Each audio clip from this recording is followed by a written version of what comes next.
Vice President Constantino Chiwenga and his wife Minotabo have allegedly orchestrated a scheme to divert attention from their involvement in a high-profile fraud case involving Grey Homes and proprietors Grey Mudiwa and investors. Sanabina Mashukano Mzara National Iowa, Donzi VP Chiwenga and his wife they are in a bid to shield themselves from the public scrutiny over excessive spending.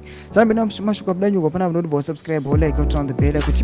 Chiwenga and his wife are reported to be influencing the police to bring in additional complainants, thus reframing the case to portray Grey Homes as fraudulent business operators rather than exposing the Chiwenga excessive spending.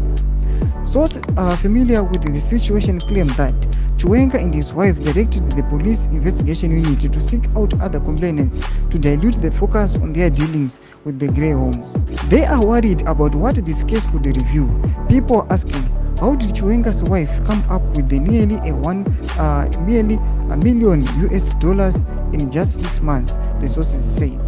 Panapa tikuona na wiri kumumotera Vice President Constantino Chiwenga zvatikuona kuti vari ine bid yekuatena the succession from tukamiri wenyika vaimasonda Mnangagwa. As we all know kuti se allegations dzinongotagwa nevanhu kuti common the ruling party they're involved in more shady deals, they're involved corruption and mismanagement of the resources. Takuona kuti pane vanhu vakuexpose Vice President Constantino Chiwenga. Vanhu vari kuti this move ringira nguva rekungomusvibisa kuti zvikanganise nhau dzake dzesuccession kuti Chiwenga asvibisiwe vanhu vamuonese munhu akashata kana aonekwe as if ari kuita something to do zviri kuopposa the economy kana kuti opposa mutungamiri wenyika, but izvo zvichizikanwa paground kuti vakomana vese the ruling panyangwe negovernment vaniki mangwana vakomana vanongozikanwa kuti agara ndo madeals avo. Pane vanhu vakungosimudza mapropaganda ekungoexposa Vice President Constantino Chiwenga zvatakuona kuti ava kutsvaka maways ekushielda himself ekuti the community isamuona semunhu akashata,